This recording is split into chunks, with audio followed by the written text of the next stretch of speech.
Sí, bueno, listo. Entonces me imagino tienen clara la diferencia entre la distrofia muscular de Duchenne y la distrofia de Becker, entre esos dos fenotipos.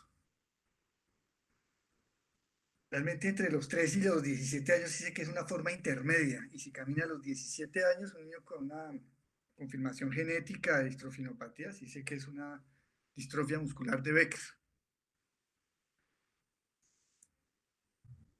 Y el niño con distrofia muscular de Duchenne, en los estudios epidemiológicos, el diagnóstico se basa en que los síntomas aparezcan, por favor apaguen el micrófono, antes de los 5 años.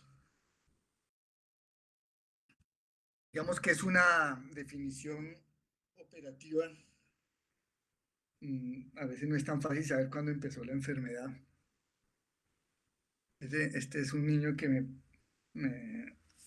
lo firmó Diana Soto, allá en el Instituto Rubio, un niño pequeño, como de 2 años, más o menos, ya estaba haciendo el signo de Gowers.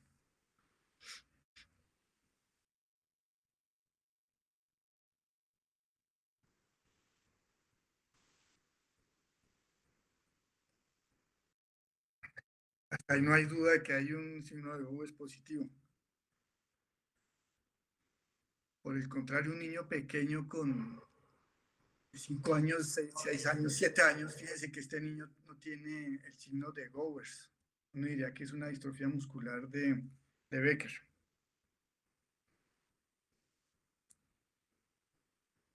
Observen la carrera del niño con distrofia muscular de Duchenne.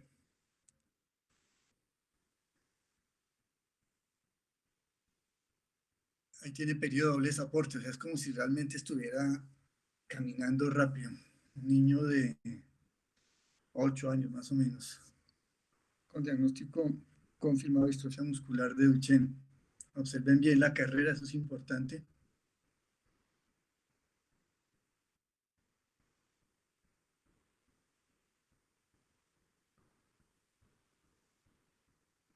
Fíjense que siempre tiene los dos pies en el piso durante la carrera, lo que llama la carrera del Duchenne.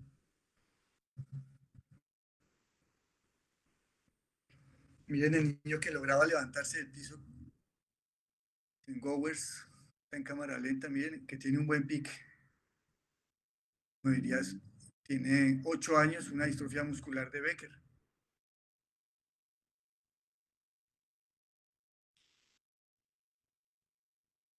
No tiene periodo doble soporte. La pregunta es para los integrantes de la Junta, porque este niño, el que vimos correr bien, que tiene distrofia muscular de Becker, aparentemente, pero la mamá le sospechó por los antecedentes familiares que era un Duchenne porque le vio la hipertrofia de los gastronemios. Y el problema es que los dos niños, el niño tenía 2 tíos con diagnóstico de distrofia muscular de Duchenne y fallecieron antes de los 20 años, uno a los 15 y otro a los 20 años. Entonces la pregunta es, eh, ¿hay otra manera de saber cuál va a ser la evolución del niño? ¿O irremediablemente él va a morir antes de los 20 años? ¿O los tíos fallecieron por otras complicaciones y también tenían este fenotipo? No sabemos si ellos podían correr hasta... Justifica hacer un estudio de distrofina, ya tiene confirmado el diagnóstico genético, dicen que, como diría Dixon, un candidatazo para uno de estos medicamentos nuevos, no del que nos van a hablar hoy. Surgen todas estas preguntas, pero la mamá en concreto quiere saber el pronóstico, si va a ser similar al de los tíos, porque si uno dice es un Becker, va a caminar a los 15 años, ¿no? Porque va a morir antes de los 20 años. Los pacientes con distrofia muscular de Becker caminan incluso hasta los 30, hasta los 40 y 50 años incluso. Entonces solo cierro con esta duda para que posteriormente la resolvamos ahí en la Junta de Enfermedades Neuromusculares. Ahora sí va a hablar la doctora Heidi. Muchas gracias, doctor. Ya voy a cerrar la pantalla. Perdón, un momentico, cierro esto para que pueda presentar. Muchas gracias, doctor.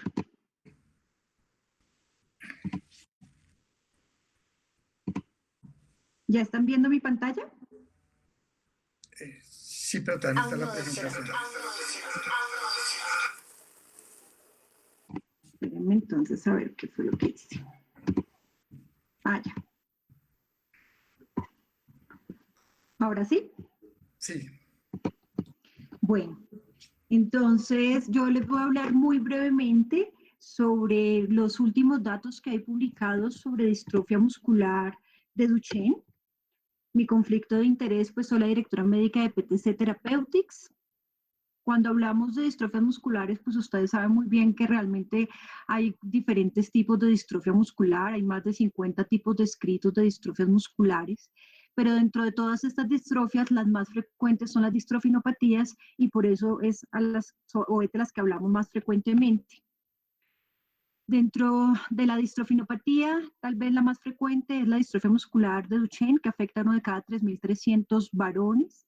Puede haber mujeres afectadas, pero la frecuencia es 1 en 50 millones aproximadamente, entonces es muy baja. Por eso se considera que es casi exclusivamente de hombres. La mayoría de los casos son heredados, es decir, que tenemos antecedentes familiares de la enfermedad, pero podemos tener una tercera parte de los casos que corresponden a casos nuevos en la familia. Se caracteriza por tener una herencia ligada al X recesiva, en donde las mujeres son las portadoras sanas de la enfermedad y van a heredar la enfermedad con un riesgo de un 50%. Pero como nos contaba el doctor Ortiz hace un momento, realmente las distrofinopatías son un espectro en donde a veces poder hacer la definición de qué corresponde a un Duchenne o qué corresponde a un Becker es bastante complejo. Incluso ahora ya tenemos otro tipo de distrofinopatías que hacen parte de este gran espectro y podremos tener pacientes que solamente cursen con una elevación de CPK y sean asintomáticas. Tenemos las mujeres que tienen una mutación en el gen y que pueden tener algunos síntomas de la enfermedad, particularmente relacionados con problemas a nivel cardíaco. Y tenemos los dos fenotipos medianamente claros de la distrofia muscular de Duchenne y Becker, pero que sobre todo en las edades tempranas o en las edades iniciales de la enfermedad a veces pueden presentar confusión y no podemos definir si se va a tratar de un Duchenne o un Becker. Este es el gen de la distrofina, es el gen más grande del genoma humano, se le conoce como el gen mamut y tiene 79 exones o fragmentos, como ya les había mencionado, y ustedes saben muy bien, se caracteriza por una herencia ligada al cromosoma X recesiva, en donde las mujeres son portadoras sanas de la enfermedad en la mayor parte de los casos y tienen un riesgo en cada gestación de un 50% de tener un hijo afectado o de tener una hija mujer portadora. Esta rifa se juega en cada gestación y es por eso pues que tenemos familias en donde puede haber más de un afectado. La causa más frecuente de daños en este gen son las de lesiones, es decir, pérdidas de algunos de estos exones, que son casi el 70% de los casos, seguida de las duplicaciones, que son un 11%, y las mutaciones puntuales, que son un 20%. Cuando yo comencé a trabajar en Duchenne alrededor del año 97, este fue como el primer estudio molecular que se hizo con la tecnología disponible en ese momento en nuestro país y nos reportaba que la frecuencia de lesiones era muy baja. Posteriormente nos dimos cuenta que realmente no era que la frecuencia de lesiones fuera baja, sino que hacíamos mal el diagnóstico de distrofia muscular de Duchenne y estábamos metiendo en un mismo saco a todas las distrofias musculares y muchos pacientes se quedaban con el diagnóstico de Duchenne a pesar de ser distrofias musculares cintura-miembro o incluso atrofias musculares espinales. Cuando ya afinábamos este diagnóstico clínico y nos centrábamos solamente en los pacientes con Duchenne, encontrábamos que realmente la frecuencia de lesiones en nuestro país es muy similar, en un 60%, similar a lo reportado en la literatura mundial, pero que nos habla también del gran problema que existe en el diagnóstico en nuestro país. Esta es la proteína distrofina. Como ustedes saben, tiene una función como de anclaje, por un lado a las fibras de actina y por el otro lado a todo el complejo que se va a unir al complejo de sarcoglicanos y a todo el complejo que se une a la matriz extracelular. Cualquier daño o deterioro en esta distrofina pues va a llevar a que se rompa la membrana celular y al romperse la membrana celular van a haber unos altos niveles de entrada de calcio que llevan a la necrosis del músculo, y esto es lo que ocasiona todo el fenotipo clínico en los pacientes con distrofia muscular de Duchenne. Este fenotipo clínico ustedes lo conocen muy claramente, simplemente pues voy a recordar un poco lo que es la fase preclínica, en donde los pacientes aún no presentan síntomas de la enfermedad. Los niños con Duchenne usualmente son completamente sanos al nacimiento, no se les ve ninguna manifestación de la enfermedad. Sin embargo, pues esta enfermedad sería susceptible de tamizaje neonatal, porque sí vamos a encontrar valores de CPK muy elevados, incluso por encima de 40.000 o 50.000 valores de creatinquinasa. Ya hay varios proyectos piloto para incluir a la distrofia muscular de Duchenne en todos los programas de tamizaje neonatal. Sin embargo, sí vamos a observar que los niños que tienen distrofia muscular de Duchenne van a presentar un retraso en su desarrollo psicomotor y van a tener una marcha un poco tardía o inicio de la marcha un poco tardío, alrededor de los 15 o 16 meses. Es por eso que se sugiere que todo niño que alrededor de los 15 meses no haya caminado, se le haga una CPK para descartar estas complicaciones y este tipo de distrofias musculares. Luego entonces los niños van a entrar en la fase ambulatoria temprana, en donde comienzan a aparecer los signos clásicos de la enfermedad, con los problemas de la marcha en la punta de los pies, las caídas frecuentes o torpeza motora, la dificultad para subir escaleras, luego también la dificultad para bajarlas, dificultades para correr. Los niños básicamente no corren, sino que caminan rápido, como nos contaba ahorita el doctor Ortiz, y las dificultades para saltar. Aparece la maniobra de Gowers, y también paralelamente podemos encontrar retraso en el lenguaje, y también pueden algunos de los pacientes tener algo de problemas de aprendizaje. Esto lleva a que sean los profesores muchos de los que diagnostican o sospechan la enfermedad en estos primeros años de vida, porque comienzan a aparecer todas estas diferencias con los pares, y desafortunadamente todavía el paciente se demora mucho más tiempo en llegar a especialidades o subespecialidades que puedan hacer el diagnóstico. Esta es la marcha típica de un paciente con una distrofia muscular de Duchenne, la marcha en la punta de los pies, con la marcha basculante, la hiperlordosis lumbar, que es muy característica de estos pacientes con distrofia muscular proximal. Como ya les había mencionado, entonces también tenemos algunas características de los problemas para saltar, para levantarse del piso, para subir y bajar escaleras, y la enfermedad va progresando lentamente, entrando después en una fase ambulatoria tardía, en donde los pacientes comienzan a tener más dificultades para caminar, a requerir soportes para poder movilizarse, y finalmente entramos en una fase no ambulatoria, en donde el paciente requiere el uso de silla de ruedas para poder movilizarse. Acá vemos la diferencia con sus pares al jugar o al correr. Acá vemos dos niños de 7 años. El niño con Duchenne evidentemente pues se demora mucho más, se queda atrás. Algo que nos sirve también para diferenciar el Duchenne y el Becker. Se ha hablado del compromiso cervical. En el Becker no hay este compromiso cervical. Las dificultades para incorporarse incluso de una silla, y a medida que aumenta la edad, pues la marcha se va haciendo más comprometida, más en punta de pies, más basculante. A medida también que progresa mucho más la enfermedad, un niño aquí de 9 años, vemos ya el aspecto típico de un paciente con una distrofia muscular de Duchenne, con la pseudohipertrofia de las pantorrillas, la marcha en la punta de los pies, una marcada hiperlordosis lumbar, debilidad en los músculos abdominales y las características típicas de esta marcha. Se comienzan a comprometer los miembros superiores,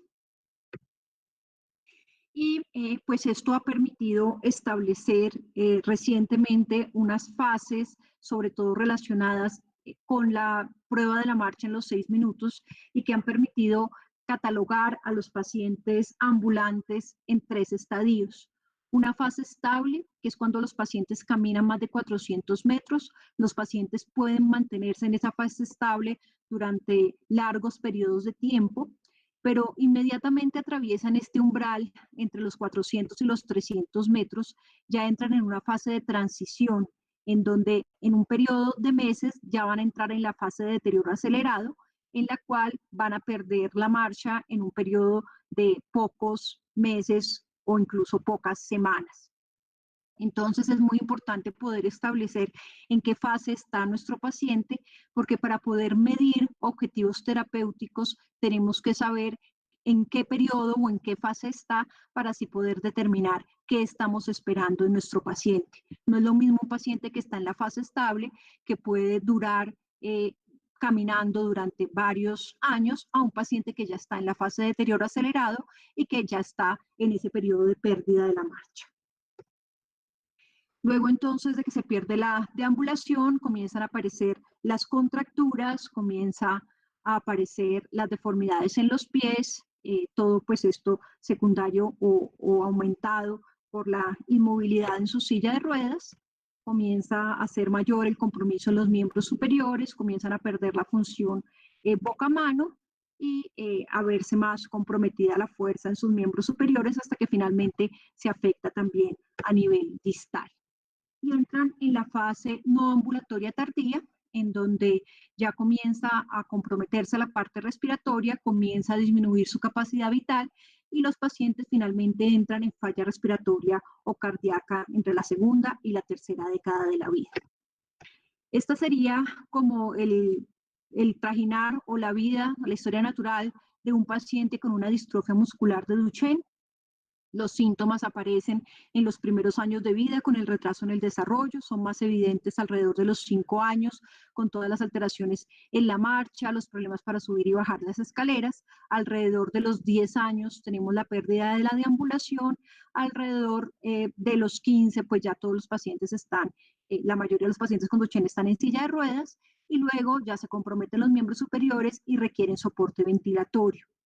Esta es la historia natural en los pacientes que reciben un manejo integral en países industrializados.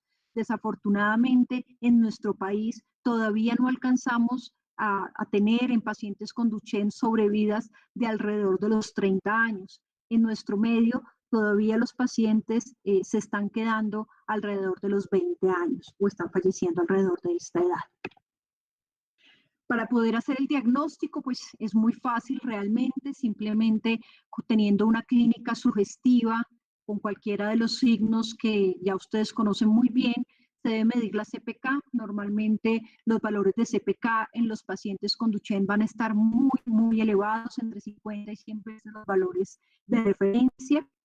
Si tenemos un varón que tiene toda la clínica de distrofia muscular de Duchenne y tiene una CPK elevada, pues lo más probable es que se trate de una distrofia muscular de Duchenne. Sin embargo, las pruebas confirmatorias van a ser las pruebas moleculares. Algo importante es que también vamos a encontrar las transaminasas hepáticas elevadas, porque estas transaminasas hepáticas, TGO y TGP, también están a nivel muscular y a veces se nos olvida eso, y eso ha llevado a que muchos o algunos de nuestros pacientes hayan sido sometidos incluso a biopsias hepáticas pensando que se trata de un compromiso hepático, y también pues lleva a que se suspendan terapias de manera injustificada, porque realmente si medimos la gamma-glutamiltransferasa y otras pruebas de función hepática, pues estas sí nos van a decir cómo está funcionando realmente el hígado. En cuanto a las pruebas moleculares, el paso inicial siempre es el MLPA.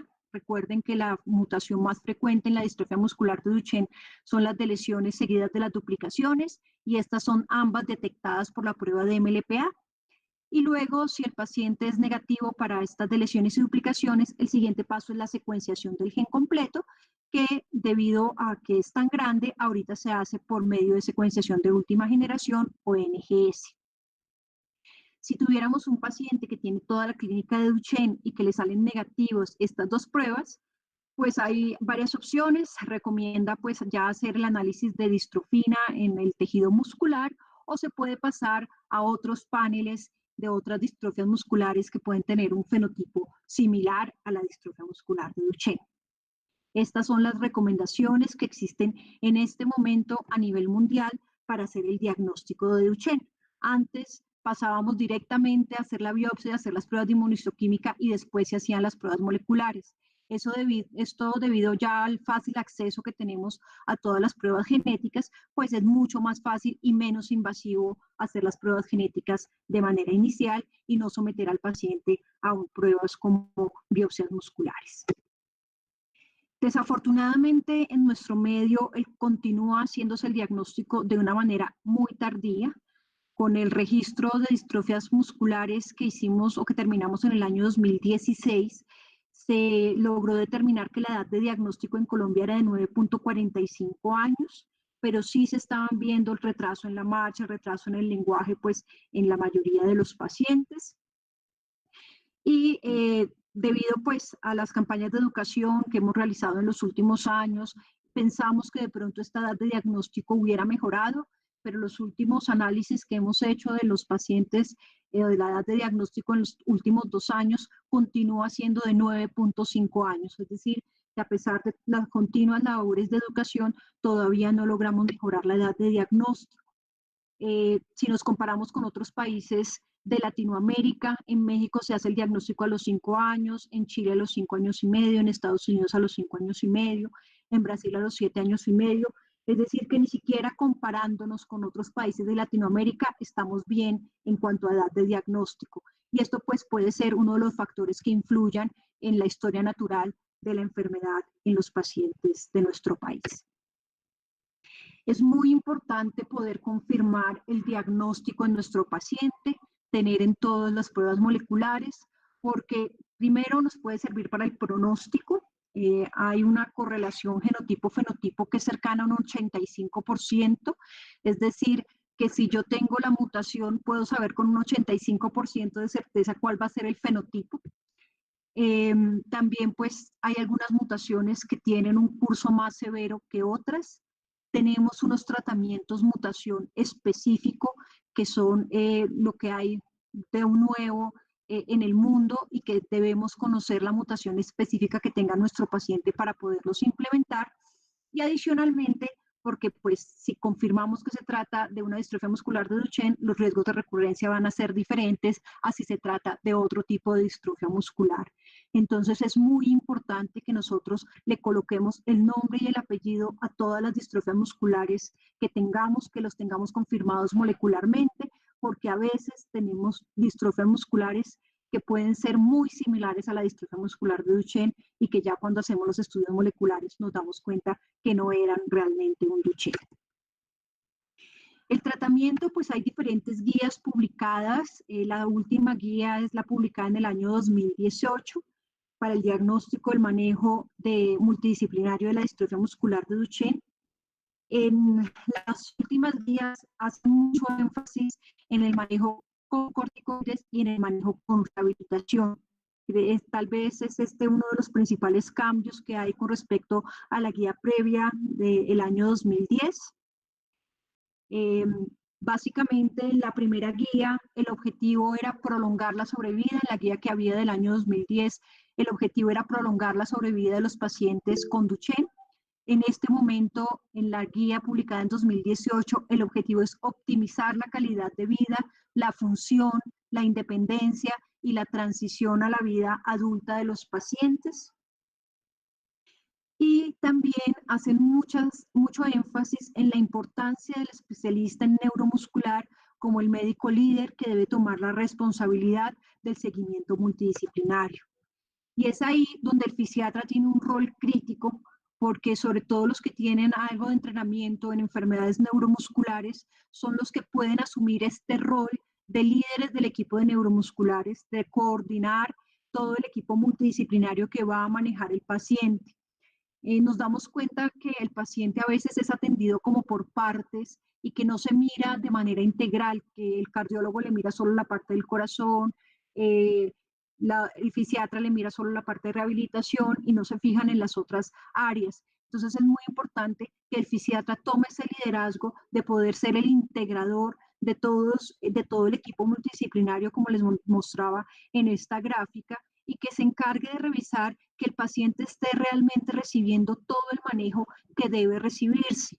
Yo tengo pacientes que han llegado a los 11, a los 12 años a la consulta de genética porque la mamá estaba embarazada y resulta que jamás ni les han formulado corticoides, jamás los ha visto un psicólogo y realmente, pues a pesar de estar siendo vistos por neurología pediátrica, el resto de las cosas estaban bastante descuidadas. Entonces, yo creo que lo importante es que haya un médico que se encargue de este liderazgo y que pueda tomarlo y coordinar todo el tratamiento y el manejo que va a recibir nuestro paciente.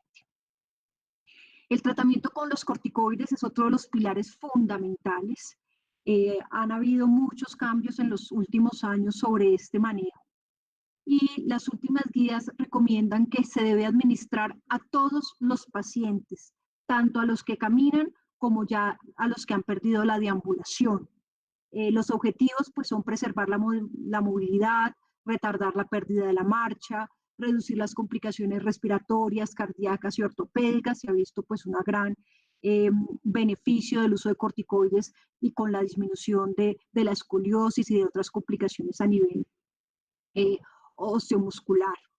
También el tiempo en el cual se debe iniciar la terapia, pues se deja como una decisión individual. Antes se decía que se debía iniciar después de los 5 años de vida. Ahora cada vez hay más corrientes que dicen o que prefieren iniciarlo más tempranamente, porque se ha visto el beneficio de entre más temprano se inicie este tratamiento, pues mucho mejor le puede ir al paciente. La otra duda es qué tipo de corticoide debe utilizar. Antes teníamos disponible solamente la prednisona, pero recientemente tenemos disponible el Deflaxacort, que tiene mucho menos efectos secundarios y mucho mejores resultados. Acá vemos una comparación de estos corticoides, prednisona y Deflaxacort, y la relación con la pérdida de la deambulación. En la línea negra vemos los pacientes que han recibido menos de un año de tratamiento y los pacientes que han recibido más de un año de tratamiento y vemos la gran diferencia. Los pacientes que reciben menos de un año corticoides pierden la marcha en promedio a los 10 años. Los que toman prednisona diariamente pierden la marcha en promedio a los 11.2 años, mientras que los que toman Deflaxacort pierden la marcha a los 13.9 años. Es decir, que si comparamos el no tomar nada con recibir Deflaxacort, estaría prolongando casi 4 años la marcha solamente con esta terapia en los pacientes con distrofia muscular de Duchenne. Y la diferencia también que hay entre usar prednisona y usar Deflaxacort es de casi 2 o 3 años.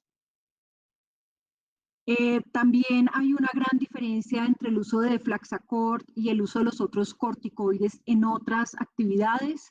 Por ejemplo, en levantarse del piso, subir escaleras y caminar 10 metros. Los pacientes que reciben Deflaxacort logran caminar o logran tener o mantener esas actividades entre 3 y 5 años más.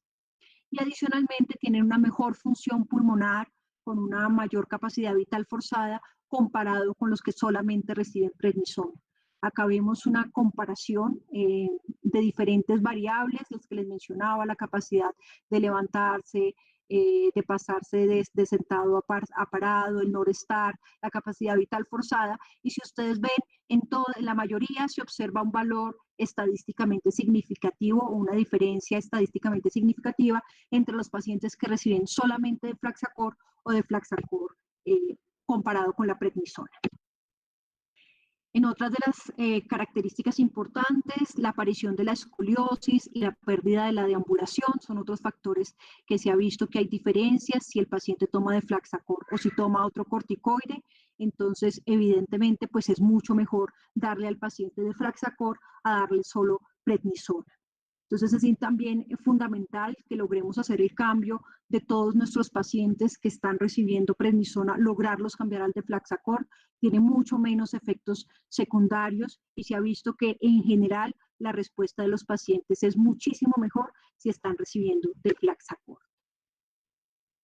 Estas son las guías en donde pues recomienda la evaluación de los pacientes, hablar con los padres sobre los efectos secundarios, explicarles. Ustedes saben que en nuestro país hay muchos mitos. Bueno, realmente los corticoides tienen varios eventos adversos que son mucho menores con el Deflaxacort, pero sí se les debe explicar muy bien a los padres, educarlos que no deben suspender la terapia de una forma súbita, cómo debe ser este manejo y que debe ser constante y los beneficios que puede obtener su hijo solamente tomando este corticoide. Entonces, esta parte es fundamental y uno de los pilares, como les había mencionado, de la terapia de los pacientes con Duchenne. Y el otro pilar es el manejo por rehabilitación. Se recomienda que haya una evaluación multidisciplinaria del equipo de rehabilitación por lo menos una vez al semestre. Y en este manejo, pues 3 de las actividades principales van a ser la prevención de las contracturas y de las deformidades, el ejercicio y la actividad física y el manejo del aprendizaje. Entonces, evidentemente, pues en la prevención de contracturas y deformidades, los estiramientos preventivos diarios 4 a 6 veces por semana, de rodillas, tobillos y cadera, y también los estiramientos de las estructuras que durante la evaluación se observen en riesgo de contracturas, también la intervención con ortesis, inicialmente para estiramientos en la noche, también a los pacientes que ya han perdido la deambulación, los que colocarles férulas en el día, órtesis para mano y muñeca, los dispositivos ya sean motorizados o pasivos para levantarse, que son fundamentales para prolongar o retrasar la pérdida completa de la marcha en el paciente, y las sillas de ruedas, que indiscutiblemente pues deben ser unas sillas de ruedas motorizadas y adaptadas para cada paciente. Esta ha sido una lucha que yo sé que ustedes han llevado también desde hace mucho tiempo, porque pues veíamos que antes a los pacientes, a pesar de tener distrofia muscular y a pesar de tener también comprometidos sus miembros superiores, no les era posible recibir estas sillas de ruedas motorizadas, y esto ha cambiado un poco en los últimos años. En cuanto al ejercicio y la actividad física, pues las recomendaciones de la actividad aeróbica regular submáxima, natación o ciclismo, evitar el ejercicio excéntrico y de alta resistencia, y también pues tener o informar a la familia sobre los objetivos de prevenir las caídas en el paciente y de minimizar los riesgos y las complicaciones cuando el paciente tenga algunas de estas caídas. Y para finalizar, tenemos pues las terapias farmacológicas, que son mutación específicas. Tenemos 2 tipos de terapias: las terapias basadas en el exon skipping y las terapias para el codón de parada prematuro. La terapia para el exon skipping está en este momento disponible en nuestro país, la que es susceptible a la mejoría con el exon skipping del exón 51, que son todas las que vemos aquí en este cuadro rojo. Todas estas lesiones son candidatas a ser tratadas mediante esta terapia, y lo que hace este medicamento es cambiar un fenotipo Duchenne por un fenotipo Becker, disminuir la progresión de la enfermedad. Y la terapia que nosotros utilizamos o que nosotros traemos es Ataluren. Ataluren está indicado para el manejo con una mutación nonsense. Para recordarles lo que es una mutación nonsense, entonces vemos que cuando ustedes lean la mutación, les va a decir que es nonsense, que es codón de parada prematuro, o pueden encontrar cualquiera de estas nomenclaturas. Pueden encontrar una X, pueden encontrar un stop o pueden encontrar un asterisco. Con cualquiera de estas letras que encuentren, les va a indicar que es una mutación de codón de parada prematuro y que es susceptible a la terapia. Esta terapia no sirve en ningún otro tipo de mutación, ni en mutaciones que finalmente lleven a codón de parada, pero que sean de otro tipo inicialmente. Estos son los ensayos clínicos que se han realizado desde el año 2004 para probar la eficacia del medicamento. Finalmente logramos la aprobación por EMA en el año 2015, y logramos también que se ampliara esta indicación en el año 2016 para pacientes entre 2 y 5 años. Estos son los resultados de nuestros últimos análisis de la pérdida de la deambulación en los pacientes que reciben Ataluren comparado con los de pacientes de la historia natural de la enfermedad. Entonces, si ustedes ven, con naranja están los pacientes que reciben Ataluren y con gris los pacientes que solamente reciben el tratamiento estándar. Esta gráfica es muy importante porque compara a los pacientes o los agrupa uno a uno, teniendo en cuenta que hayan recibido el mismo tiempo de tratamiento de corticoides, que hayan recibido el mismo tipo de corticoides y que hayan comenzado los síntomas al mismo tiempo. Si ustedes pues yo sé que ustedes han visto muchos pacientes con Duchenne y han podido ver la gran variabilidad que hay incluso dentro de una misma familia. Como nos mostraba el doctor Ortiz, podemos encontrar en una misma familia fenotipos Duchenne o fenotipos Becker.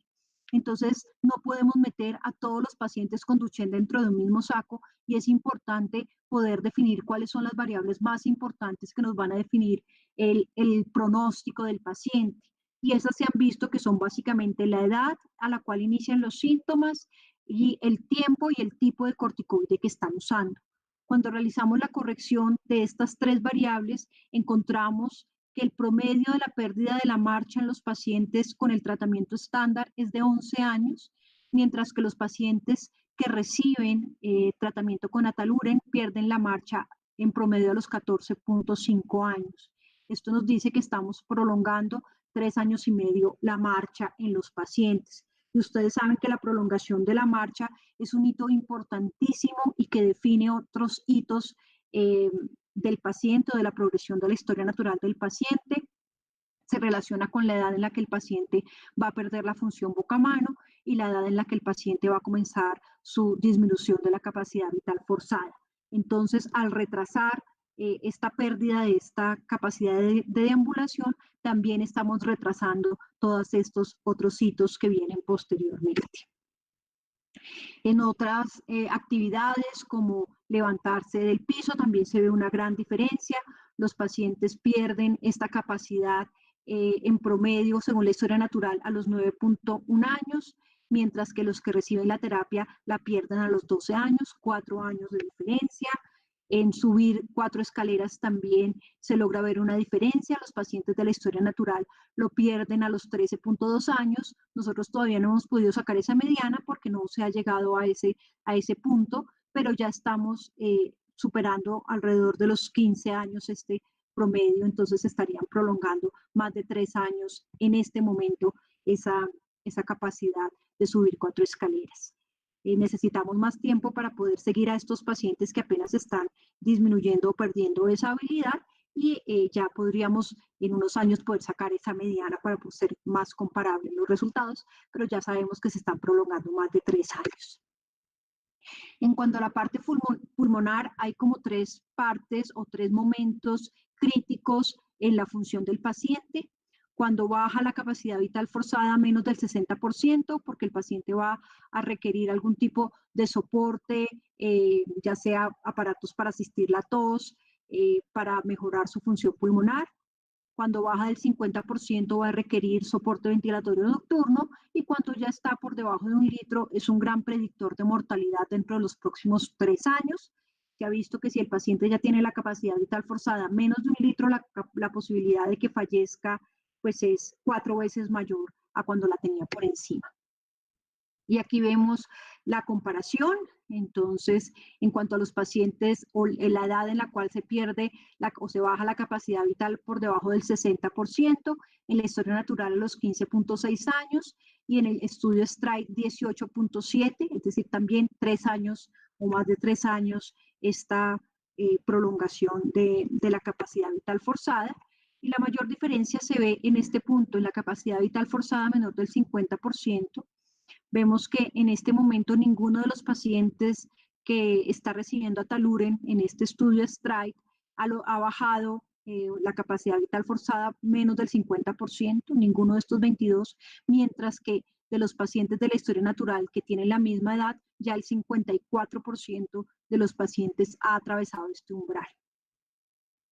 Lo mismo ocurre con la capacidad vital forzada menor de 1 litro. Ninguno de los pacientes del estudio STRIDE que tienen en este momento hasta 21 años han logrado o han disminuido la capacidad vital forzada a menos de 1 litro, mientras que ya el 22% de los pacientes con la misma edad han tenido esta capacidad vital forzada menor, siguiendo solamente el manejo convencional. Entonces, esto nos ilustra que, pues, evidentemente, la terapia mejora el pronóstico y la sobrevida en estos pacientes. Estos son los pacientes de la Asociación de Distrofia Muscular de Duchenne del año 2005. Ya desafortunadamente ninguno de ellos está con nosotros y seguramente si ellos hubieran recibido un tratamiento multidisciplinario con los medicamentos que tenemos disponibles en este momento, pues nos hubieran podido acompañar más tiempo. Por eso tenemos que diagnosticarlos tempranamente. Nosotros estamos haciendo todo el estudio molecular de una manera gratuita para todos los pacientes. Hacemos MLPA y NGS para todos. Simplemente de mandar su orden médica a este laboratorio, a este WhatsApp, y se le hace el estudio. Y esto es todo. Muchísimas gracias. Fui muy cumplida y terminé antes de las 7, pero si quiero